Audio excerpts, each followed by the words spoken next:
Hello, everybody. Give me a second.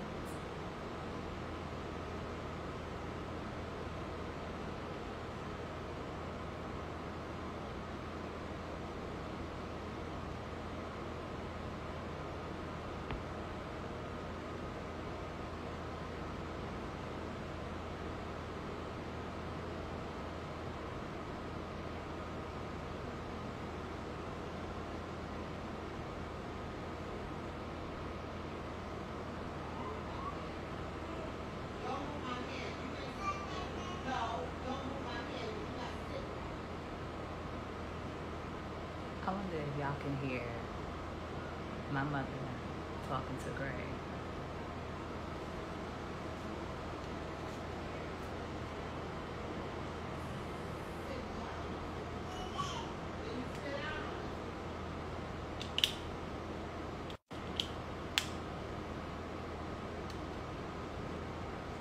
Zakia, let me know if you can hear me. It's me and you. It's me and you. Yes, you are first. Can you hear me?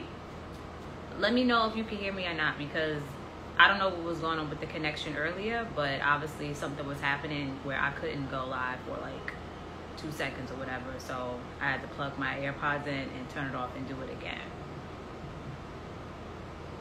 Okay, that's good. One of my kids answered, because I said Zakia, but Shakia is fine too. I got a lot of kids in my life. It's fine, Shakia, as long as anybody can hear me, that's cool. So just want to give our guests a few minutes just to come on. Yeah, we're just gonna wait a second till she shows up.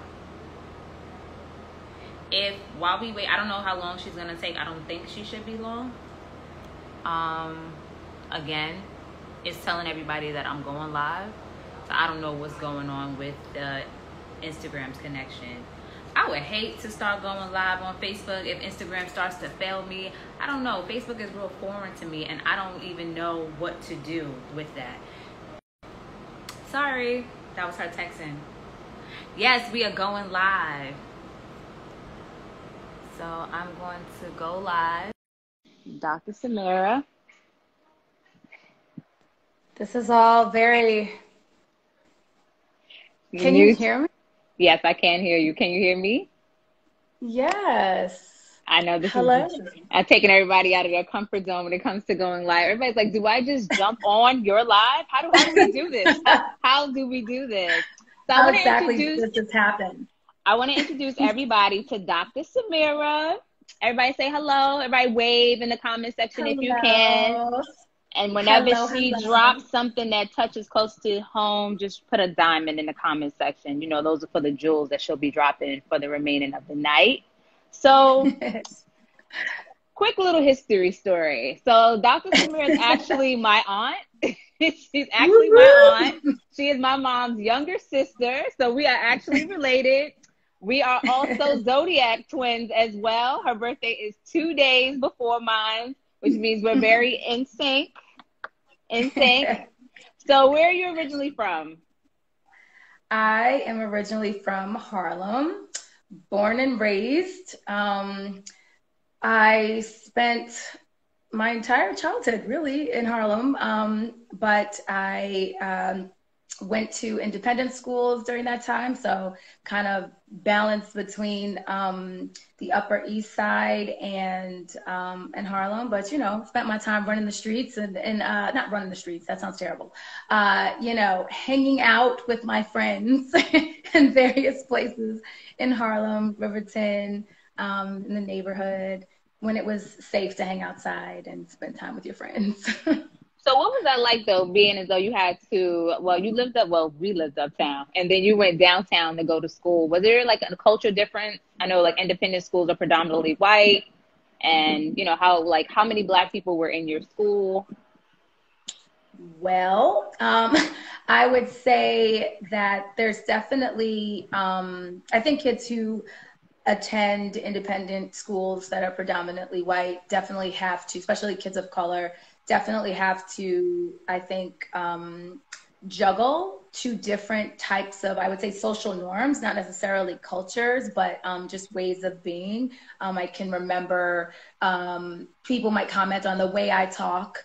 You know, if you talk like you're white, which again, I was cued early on to say like, and what do white people talk like? So I think I was very much prepared for some of those things that I think can be challenging for kids of color, going between the two spaces. So I felt a lot more confident. And also the school that I went to, shout out to Manhattan Country School, woot woot. They did a really good job of diversifying the classroom. So there were like 2 brown girls, like 2 brown boys. Like they really tried to like mix and match it so that we had representation in the class, which I think was something that was really helpful as well, that I don't think many kids who go to predominantly white independent schools always have, that representation, that being able to see themselves in their peers, which can be challenging, like I said, if they don't have a strong foundation around that and a strong cultural and racial identity before they sort of step into those spaces. And I would like to say, Simira has always sounded extremely proper all my life. all of my life.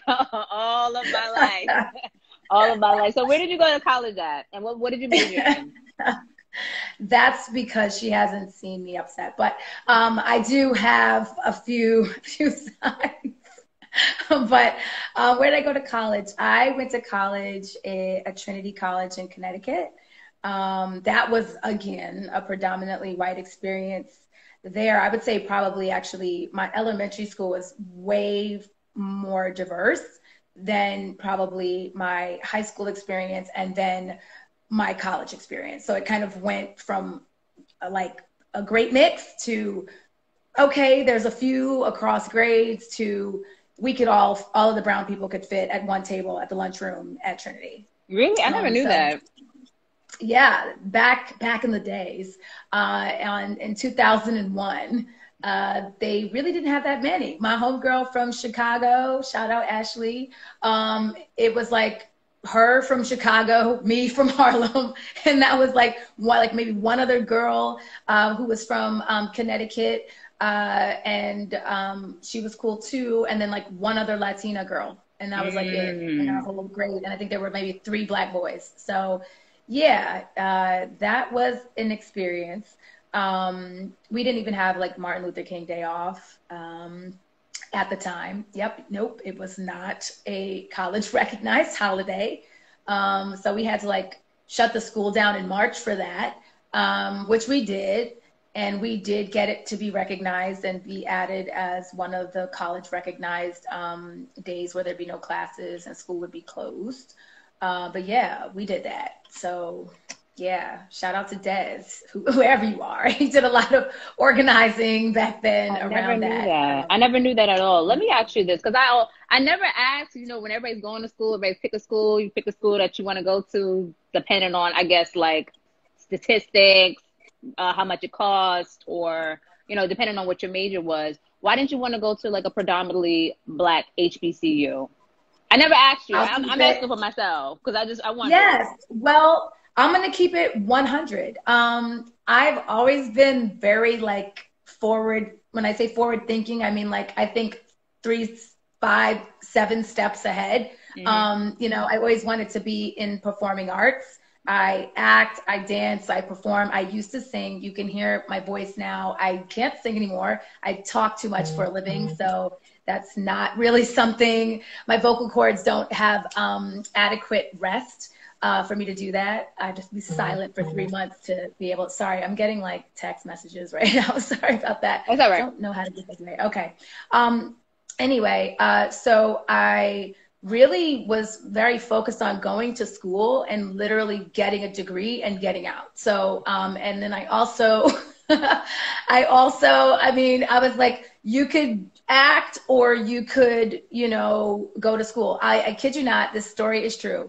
Before I went to Trinity, I had been doing various different auditions. I auditioned for to host a dance show back in the day when So You Think You Can Dance, before that show came on.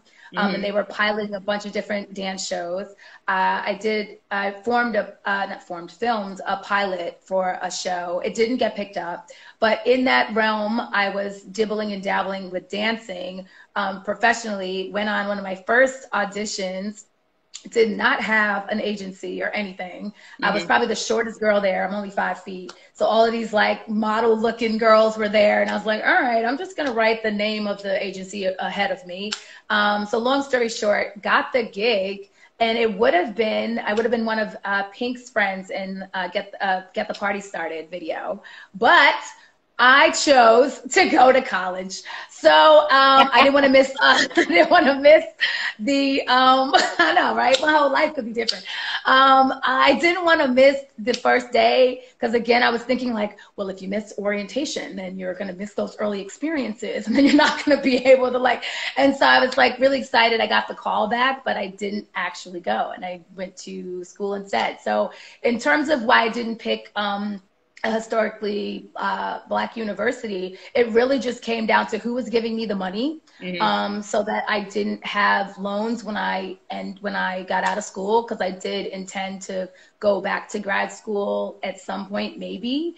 And so it was really about that. And I think too, with growing up in a single mom home, I was very focused on, and I've always been like this. As a kid, I asked for like one Christmas gift, but I was very focused on like, is this going to be fiscally responsible? Like, are they gonna, am I going to leave school and owe $1 million? So if I'm honest, Trinity was bringing the money. The campus looked great. I got one quick glimpse and I was like, I did the math. It was literally a numbers game. I did the math, did the applications, and they had the most money. They were offering the most money.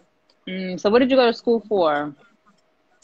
I went to school for psychology. So I grew up with psychiatrists. My mom used to coordinate a residency program for psychiatrists. So I saw a lot of doctors and I knew about what psychiatry and psychology was really early, probably like 8 or 9. All those pamphlets they used to have back in the 80s and 90s that had those like bubble characters when there was like say no to drugs and like all of those things, like depression and bubble letters across the thing. I read all of those pamphlets as I was like waiting in my mom's office and stuff after school. So I read a lot of things early on. And I kind of knew I wanted to talk to people about their feelings early on. So when I got to college, it was kind of like a foregone conclusion. They didn't have astronomy, so it was like, all right, liberal arts school, I guess psychology it is. So, and what do you do for a living now? Because you're Dr. Simira now. So what are you doing for a living now? I am still talking to people for a living now. I am a psychologist at an independent school in the city, and I love, love, love my job. It's like a dream job. I've done a lot of things in my professional career. I've been a teacher. I've been an administrator, special education administrator. I've also been a school psychologist. And so the role I have now is a combination of, like, I'd say consultant work with teachers, parents, and then I do a lot of work directly with kids as well. So I do that at my sort of by day job. And then I recently started my private practice. So I'm kind of in between both things. I love both things, and I'm having a great time exploring possible opportunities with my business too. So what inspired you to open up your own practice, and what is the name of your practice so that everybody knows exactly what it is? The name of my practice is called Chase Solutions. My idea around that was sort of like, I feel like counseling, and thank you, darling. I feel like counseling and consultative services where you have somebody come into your space and they're bringing whatever they're bringing with them, and then you're able to sort of help them process or problem solve and leave that space with a different energy is something that I really enjoy doing. So with my business, I wanted to sort of capture that sort of, what's the best way to say it? Like, I don't want to say grade A, that's an oversimplification, but more like, I guess, a certain caliber and quality of service that I think, and handling and professionalism and empathy. And so I love Chase lounges. They're like fancy couches. And I think it's like old school, you know, images Very where you see the vintage. psychologist and they've got their glasses, you know, and they're like, you know, have a seat on my couch. Let's talk about your challenges. So I think that's sort of what I was thinking about it, but thinking more again in terms of problem solving. So that's where I got the idea for the name from. But I honestly thought of this 2 years ago, but had some other professional pursuits that I wanted to do in order to do this. And so I'm kind of one of those people, check each box. Like, okay, first this, then this, then this. Again, very calculated person in some ways, hella disorganized in a lot of ways, but also very calculated in terms of my life. But I don't know how that happened, how that ended up happening. It makes sense. It's balance. You have to have the balance. Yeah. You can be disorganized and also strategic at the same time. Like it makes sense. It's like one. And I guess a certain thing. Disorganized with certain things. Like if I meet a kid in a family, I remember every detail about that kid in that family. So that kind of stuff sticks with me. I think the interpersonal stuff sticks with me. But like where I put my keys. Yeah, that's going to be all day in here because I have my keys in my hand saying, where are my keys at all the time. So what services are you providing with your personal practice? Well, your private practice? Again, I would say it's primarily consultative services, parenting support, which again, I always tell parents, raising kids and parenting, they don't come with manuals. It's very challenging. Half the time you're not sure if you're making the right decision, if you're not. I think it's nice to have a thought partner in that process that can give you sort of clinical and expertise advice, both from my personal experience with having worked with hundreds, probably thousands at this point, parents over all of these years, and seeing trends and different things with children. I also do different screenings and assessments, again, to sort of partner with families and teachers and schools around exploring learning differences, exploring social emotional needs with children, and then also professional development, which I do. Again, like I said, I used to be an assistant principal as well, so I have an administrative professional development hat as well. And so yeah, it's sort of that's the beginning of what I offer. In many ways, what I have offered to families for, you know, probably well over a decade, probably pushing 15 years now, but just on my own, independently as an independent practitioner. So what does like parental support look like? So for example, I'm just going to give you like this broad example. Say, for example, there is a woman with 3 children, single mom, raising her children on her own. And she has and this is a real life example. So she has a older child that's 14, and then she has 2 little ones that are about 6 or 7. But she's overwhelmed and she's by herself. So if she came to you, what type of services would she be able to, I guess, seek? What kind of parental support would you be able to give her?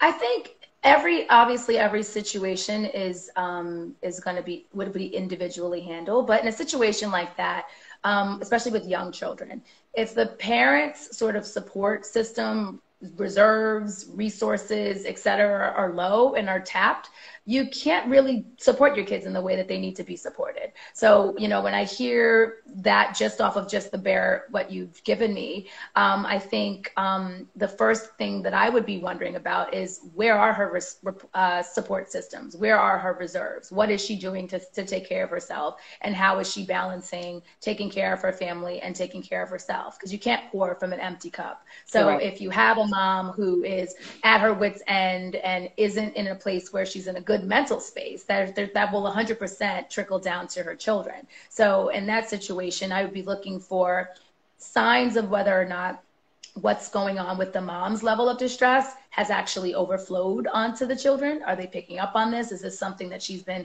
hiding or managing in a way that isn't necessarily transparent to her children? And then from there, you would figure out what's the best plan of action. You know, is one of the children acting out in school and, you know, having difficulty sleeping? And is mom in a relationship that's causing stress and there's distress at home and there's arguments? Like you kind of have to pull at all the pieces, but I like to think of myself as sort of like a little bit of a detective I have parents tell me what's happening, and then I usually kind of see different patterns. I feel like Sherlock Holmes sometimes. I'm like, oh, okay, I see something over there. And then you can kind of see like, well, why this might be happening and what might be happening in the system that's maintaining or contributing to the dysfunction in the system. So within families, there's always a system dynamic. So you kind of have to look at each functioning member of the system, and then what the actual symptoms of the dysfunction are. So that's kind of like sort of a broad view of like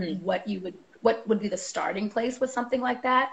But especially with young children, when parents bring me something, they're like, my kid is doing this, and they're like 4. I'm like, all right, we got to go back to you. We're going to work our way back to, and it's not like because parents are doing the wrong thing. It's because parents are doing the best that they can do. And sometimes we, like I said, need a thought partner. You need a coach. You need someone who's going to say, okay, well, when this happens, try this.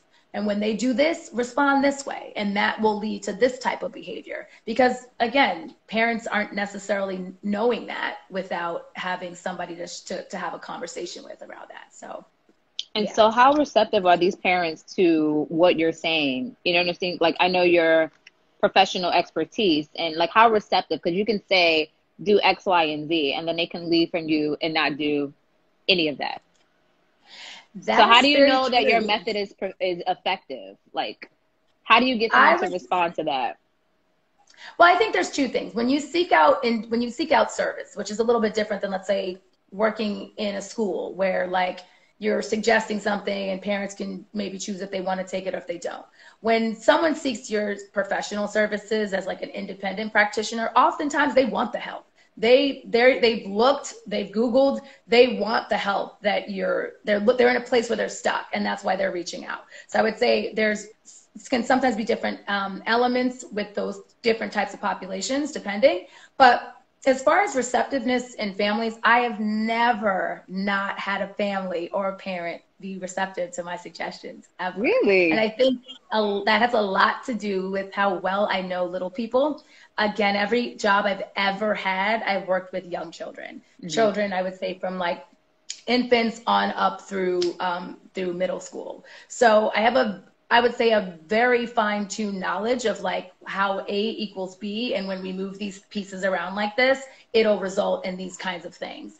And so oftentimes what happens is parents will bring me, like I said, a snippet, a snapshot of like something. And then based on that, I'll have additional follow-up questions that kind of unravel my theory. And I keep my theory to myself, but I'm just kind of trying to see if the dots are connecting. And I'd say 100% of the time the dots are connecting, and then parents connect to that because they're like, wow, like that makes sense. And these are blind spots that I didn't realize, or it seems like my kid and you just met them, or you saw them 2 times.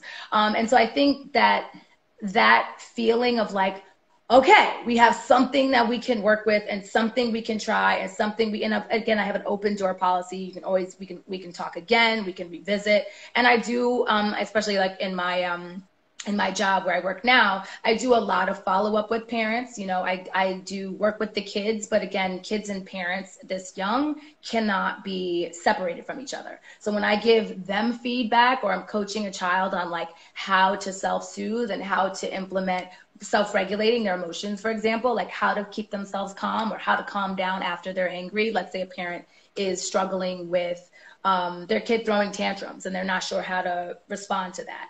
I kind of walk both the child through different ways to process and recognize their anger and different strategies that they can use to address it. But I'm walking their parent through the exact same language, and then what the parent should be doing to respond to that child. Because again, if one piece of the system is not working in tandem with the other part, the kid could be learning these great strategies and the parents could still be doing something that's triggering or undoing some of that same work. So it has to happen together, and it has to happen at the same time. So I have to say I'm fortunate, which is probably why I love what I do so much. I've never had parents like, they're always just so grateful and so happy to have had my time. They always apologize for taking so much of my time. But to be honest, I love doing it. And I love that feeling of, like I said, them leaving the conversation and being like, okay, I think I have a plan for how to move forward. So with all of this, you know, talking to people, where do you find a way to basically transfer all this energy that you're taking in from all these little people, their parents, and so forth and so forth? How do you find a safe space just to kind of like, I guess, decompose from all of this energy that you're basically picking up? Because it can be a lot. It's overwhelming.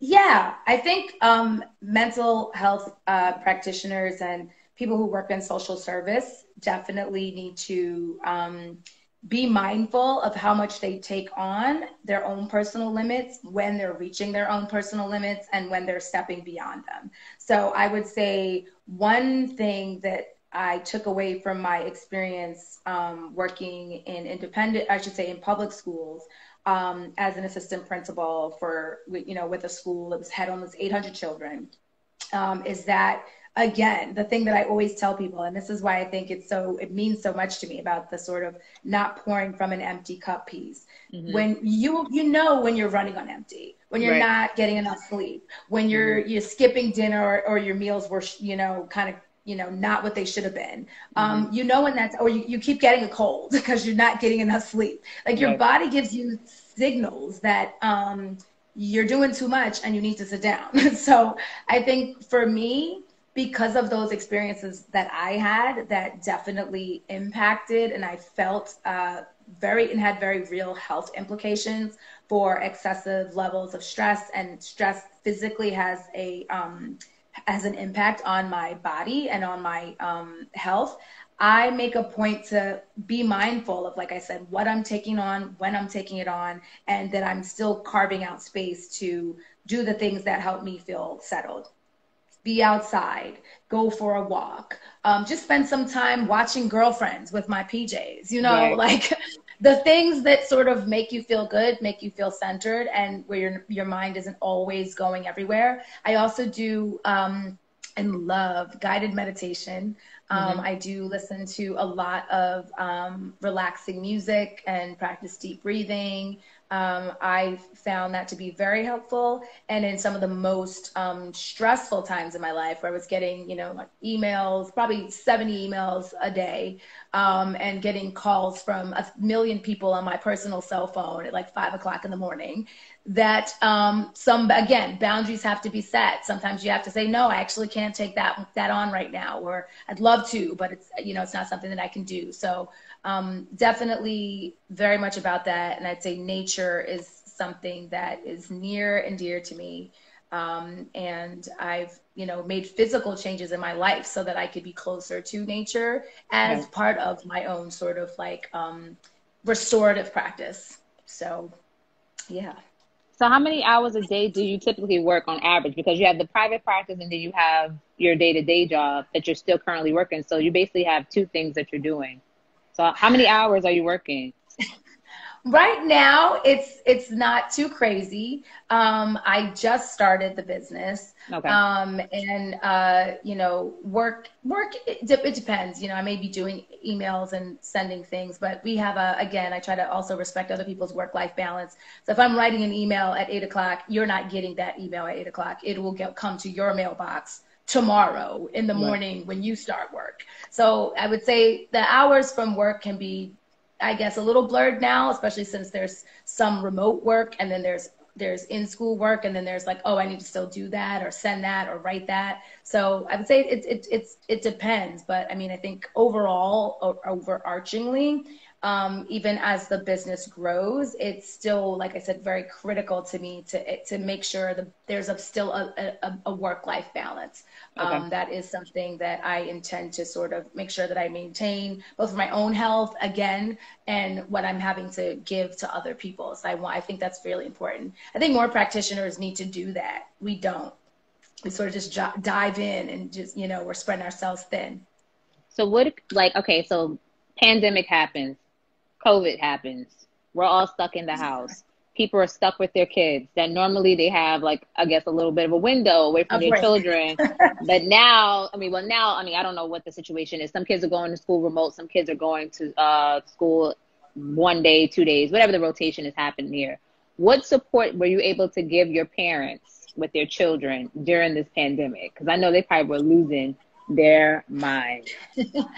There are a lot of different levels of stress. I think that some parents who were not used to their kids, like you said, being at home as much, were not necessarily used to setting boundaries and the same kinds of patterns of like, how do I manage this younger child? If, let's say I usually am at work and somebody else helps me with this, or helping them to stay on task with different activities. A lot of parents were grappling with like how much they should try to keep their kids on task with things, and how much room should they give them to sort of just process that everything just got dramatically changed. And like, do I say, yes, yes, yes, get on this computer and stay on this computer? Or do I say, okay, sweetheart, I want you to get on this, but it does look like you might need a little break. And you know what, we'll do the best we can with this math assignment, and then we'll come back to it. And I think a big stress for parents was that they didn't know what they should do. Like they didn't know what was required, because this is sort of like a brand new thing for everyone. They sometimes were putting stress on themselves, which they then put on their kids to sort of, you know, like maintain the machine of what like normal school is. None of this was normal though. So your parents aren't in a normal emotional state, and neither are your children. Right. So a lot of the supports that I provided was had a lot to do with offering parent support groups, which were not like find the answer groups. They were find support through shared experience. You're not alone. Sometimes parents feel like they are alone. It's me and these kids in this house, and I'm just struggling. And you know, I don't necessarily want to know or want other people to know that I'm struggling, or because there's shame in that. I feel like sometimes parenting is hard. Yes, it is. Okay? It is yes, so it is. hard.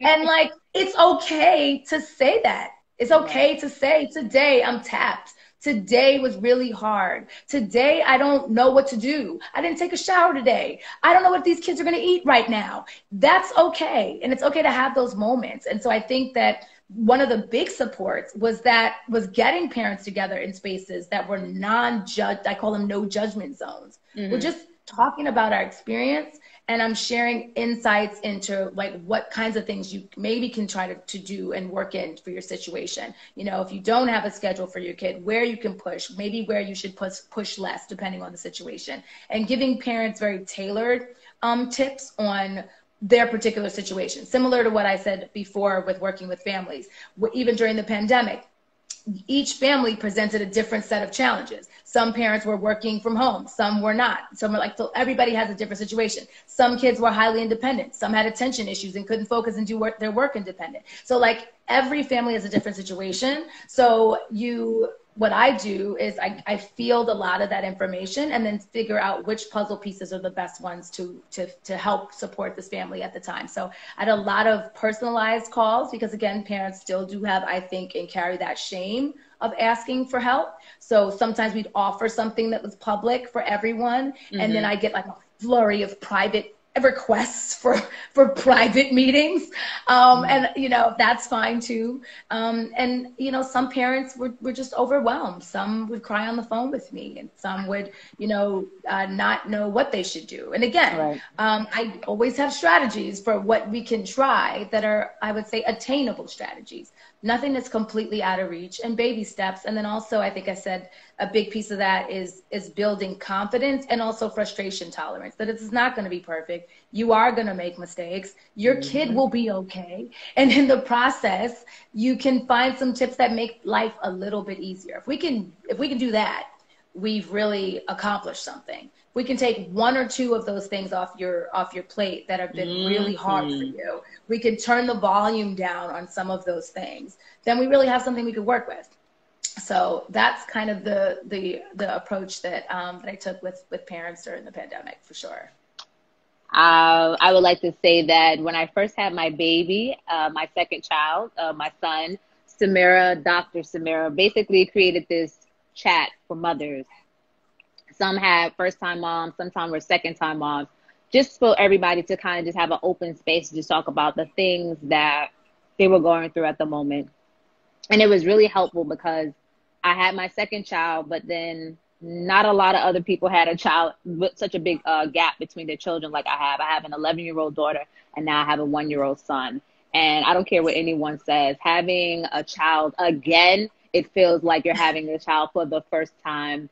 Your nephew is in a lane of his own. This little boy is demanding. Sir Gray. Yes, he's demanding, and he's very alert and aware of what he can do and what he can't do and what he can make you do for him. So, I mean, during this pandemic, it has been a challenge. And I would be the first to say, I do not know what I'm doing. Like, just straight like that. I don't know what the hell I'm doing at all. So I wanted to ask you, like, what is your greatest... No, I don't know what I'm doing at all. These kids we will talk. 1-year-olds kids need to figure it out. They need to figure it out, because I'm not going to stress myself out here like that. I'm not. And I tell Levi and I tell Gray, I say this to both of them, I'm not here to be emotionally abused by either of you. Do you understand me? I have a right to defend myself if you guys emotionally abuse me, and that goes for Gray. What I will caution you is that little people are social sponges. Any framing, phrasing, vernacular, social terms or mores that you model, whether in jest or otherwise, he's going to come back and say, I'm not going to be emotionally abused. He needs to understand what emotional abuse is early on, because I don't appreciate it. And his sister needs to understand exactly what emotional abuse is. If you don't wash the dishes, my feelings get hurt. And that is emotional abuse to me. We are going to talk about all of these things offline. That's fine, because I don't want to be emotionally abused by the children in this home. They think that abuse just goes one way, but abuse goes 2 ways in here. I'm not the maid around here.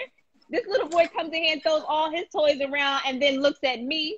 And then his sister comes and throws all her stuff around. That's abuse, Simira. That is abuse. And I'm not going to stand here for that. No, you wouldn't stand for it. But what will happen These kids are abusive. They are not abusing you. I guarantee you, he thinks he is loving that he can get your attention by doing the thing that is the thing. Because again, 1-year-olds, they're incredible. Their receptive language skills are on such a level. They can't speak as well, but he understands everything. He understands everything. And that's what I'm saying. But the good thing about that is 2 things. 1, you can teach him some signs to get a few things across for, some communication challenges. Like when he wants something and you're just like, what do you want? You can teach him a couple we definitely work on. We have some sign language that we work on, but mostly he is motioning to what he wants. So he doesn't have to say anything. He'll pull you towards what he needs from you. So Gray is very sharp. That's why I said I'm being emotionally abused, because he's aware of what he's doing. Because today in the tub, he called me from the tub, and when I turn around, he'll laugh. Then I turn back around, he'll scream. Then I turn back around, he'll laugh. So if that's not emotional abuse. That's not abuse. That is a 1-year-old experimenting with his social power. Okay, that's emotional. It's manipulation by far for a 1-year-old for me, and I don't appreciate that from him or his sister. It's an exploration of cause and effect, and we should be glad that he's doing it. The same way he knocks the cup off to see what happens. He wants to see what happens when he makes certain sounds or does certain things. What does mommy do? Oh, she comes. That's pretty funny. Let me do it again and again. Send both of these children to you so that you can see what they do when they drop things, because every other 5 minutes I'm cleaning things, picking up things, asking somebody to pick up that, and it's a lot. It is a lot. I mean, listen, I love being a mother. Then you got to make a game out of cleaning up. Well, I did clean it up. Clean it up now, because I'm tired of cleaning up everything. I've done that. Help mommy pick it up. Help mommy. Listen, I'm not the right mother to listen to. You understand me? You guys have to do what you got to do, but don't listen to me. What works for me don't work for everybody. I know that I'm getting played in my house. I just know that much. These children are playing me, and I don't appreciate that. That's neither here nor there. They are playing me. Both of these kids is playing me. So how do you manage your own fears, though? Like, just you, like managing your own fears. How do you do that? With the pandemic or just in general? just in general, the pandemic has us on the fritz. We can't manage this because it's unmanageable. Well, I would say for both, what I find helpful is I do, and I think I mentioned this before, I think it's very important to stay in the present. You know, people talk a Okay. lot about mindfulness, and I wouldn't say I'm a habitual practitioner of mindfulness specifically. I think there's a lot of specific ideologies around mindfulness that I kind of pick and choose the ones that make sense for me. But I think a big piece of mindfulness for me is being present in the moment. So Okay. I don't spend and I don't allow myself in my mind, because I can be an anxious person, to spend too much time cycling on the unknown. Anxiety by default is a fear of the unknown. So we have so many of those things happening right now. We have the election coming up. We have, when will the pandemic end? Will the schools, what's happening with the schools? Will we stay open? Will we not? There's so many things. Will we be able to go to other countries eventually and travel, if we have the means to? There's so many different things we don't have the answers to, that I feel like, for me anyway, it's not productive for me to cycle on those same topics too often and too long, because every time you cycle back to it, we still don't have the answers to those questions yet. Right. So what helps me is sort of being present.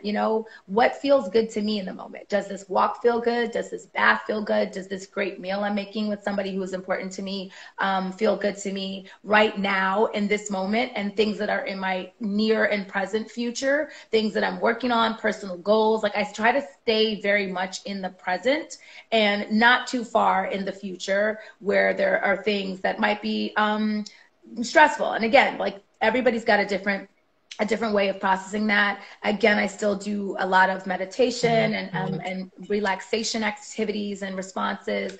And I think that those things have been helpful for me to kind of keep me grounded. And also, I would say, connecting with others socially. I think during the pandemic, a lot of people were feeling very isolated. And I think I really put to use mediums like video chatting and talking on the phone. I did that quite a bit. If we couldn't see someone, then Right. I would say it's really important to see them virtually and connect with people, in other ways. Or even if you had access to going outside, and maybe you're distanced, but you're still able to feel the presence of other people. So I think that doing the things that humans crave and need, our basic needs, like just rolling back to basic needs, like, are you eating well? Are you sleeping well? Are you feeling safe?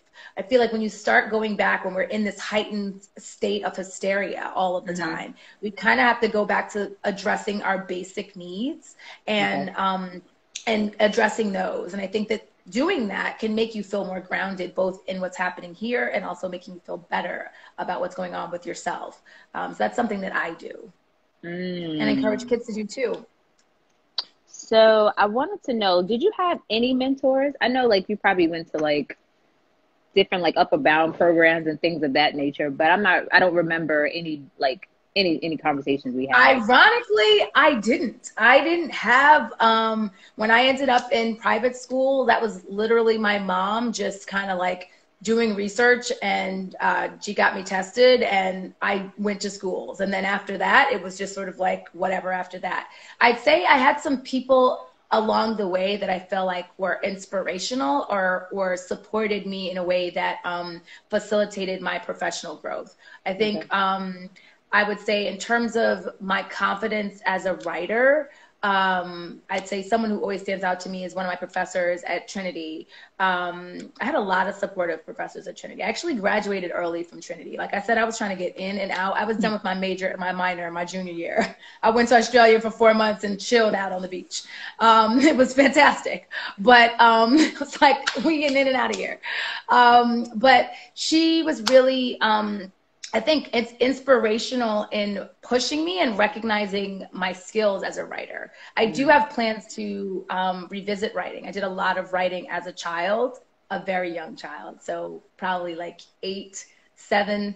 I used to write like stories with dialogue and all kinds of things. And I wrote a lot in high school, and then I wrote a lot also in college, and then tutored other students in college. So she was really essential in pushing me there. And I do a lot of writing for a living now, so I'm very comfortable writing. So I think she's fantastic for that. That's Dr. Papulis, shout out, Trinity College. Also from Trinity College, I would say Professor Mace. William Mace. You know, I had some professors at Trinity that I feel like didn't push us, like didn't push me. Just were kind of sort of like, well, you know, I remember one of my professors, when I was asking about graduate school and like what that would look like or what that could be like, he told me that I wouldn't get into a graduate school with grades like I had. I had an A- average, and I graduated early. Really? Okay. So to be in an environment where you have that happening, he was definitely someone who 100% all the time from freshman year on through and after I graduated, after college, any program, any additional schooling, grad program, whatever I wanted to do. If I need a recommendation for anything, a support for anything, he was always 1,000% there. So definitely an avid supporter. I would say Dr. Henry McCurtis also. He was the person who was the director of the psychiatry program when I was a kid. And he always pushed me, always encouraged me. And I'd say like I would say there's a couple of other people that are like friends of mine that I just love their drive, and I find them inspirational. And whenever I talk to them, they inspire me to do more and to like be more. Cause I'll be like, I want to do these things. And I'm like, but I'm going to wait. I'm going to do this. And they're like, just do it. So shout out to Soya, Dr. Soya, and shout out to Dr. Carey, and also shout out to Dr. Kiva. So, you know, all of my friends are, they're all friends of mine, but also I think just exceptional human beings and professionals in their own right. And so they've been great inspirations to me too. So, yeah. And of course, my mom, who always shout out to my moms. You know, I think she from the beginning always made sure I knew education was important. But I think more importantly than that, I think helped to inspire that learning and pursuing education for my own pursuit, like for my own intrinsic satisfaction, was something worthwhile. Like some kids go to school and do well in school because like, if I don't, my mom's going to kill me. But they don't really like, it's not like personal. It's like, no, I felt like I owned my grades and my efforts, like that. I want to do well because I want to do well, because these things will serve me in the future. And so I think she did a phenomenal job planting those seeds from the beginning. Like, you know, I went to school early. I went to school at 2 years old. Yeah, you've been in school for a very long time, Simira. You've been talking for a very long time since you was a little girl. So I think your mom had to put you in school. You was talking. You was 2 years old already talking and already communicating how you feel about things. So why would you keep a child like that at home all day, or keep a kid on a babysitter? You definitely have to hone in on your child's talents and abilities, push them where they have to go. So I wanted to ask you another question. If you had the opportunity to mentor another woman, would you consider doing that? Like another young woman? Oh, yeah. I would say I do it all the time. I think a lot of times it's informal. People are just kind of like, hey, so, you know, how'd you get into this? And, you know, what was your path? So definitely, I think it's really helpful to know or to be able to connect with people who have walked a path before you to help you decide what path you want to walk. I think with a lot of Black and brown folks, we don't have 1,000 examples of different possible paths. So it's like, well, I don't really know how I'd get into that field, or I don't even know what that would be like, or what I have to pursue, or what things I need to consider. So I think for those reasons, I love doing that. I love sharing information. And I feel like when you're able to do that, then people can make more informed decisions about whether this or any other career is a good path for them. You know, I talk a lot to kids who are in college or starting to go about thinking about college in ways to like think about how you want to plan your next steps. I think planning is incredibly important. I think you can't just roll through life just like, well, we'll see what happens. Sometimes there's moments for that, but it does help to have a loose plan. Even if you go off the path, go off script, it's good to have something that you're starting with so that you don't look up and you're like, man, I missed a couple exits back there. Right. So before you go, I wanted you to leave like a gem, because somebody asked a question up there. Did your mom parent you according to your personality? I think so. I would say probably. I so. kind of had a lot of personality to begin with. She said that I didn't use words, like singular words. I just started talking like full sentences. And I think she said the first full sentence was, "Mommy, I don't want that now." I believe it. I believe it too. I don't know. Before that, she's like, I didn't say anything. And she said when I said it, she didn't believe I said it, but there was a witness. My cousin was like, yeah, it was the wildest thing. She's like, you hadn't really said anything. And then we were like, did she just start talking? And then they were like, yeah, okay. Out of nowhere, just full conversations like, well, so I was thinking, I really felt like I was thinking, I don't really want to eat this. So if we could just pause on this whole meal, that'd be great. I would like something else. Thank you. I don't feel like it's gonna get it. I need to let you know how I'm feeling. Let's just scratch this whole meal. I don't want any of that. So before you leave, can you leave something for the audience to take away with? Yes. I guess I would say that you know, without getting into too many details, because it's time to go. I think 2020 was an incredibly transformative year for me for a myriad of reasons. A lot of life changed things and professional changes. And I would say I would encourage people to seize the moment and follow your bliss. I say follow your bliss a lot because I find that the things that you are passionate about, that give you energy, that get you inspired, that you feel joy in doing, the work that doesn't actually feel like work, the things that you do that don't take away from your spirit, those are the things that you should seek out and pursue and find ways to do them. Maybe you can even do them professionally or for a living so that you're making money, but you're doing the thing that fills you, that replenishes you. I would say don't put it off either. Don't save it for later. Like if you can do it today, do it today. Like nothing is foretold already. Like there's I feel like if anything this year has taught me, anything is possible. Any path forward is possible. Yes, it has. Seize it, do it, and get it done.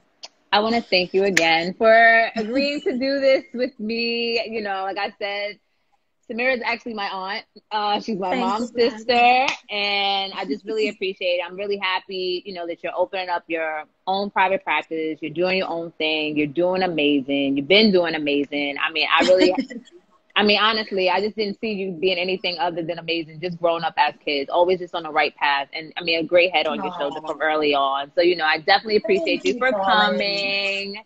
I appreciate you. You as well, my darling. Thank you. Thank you. Give it up. Good night.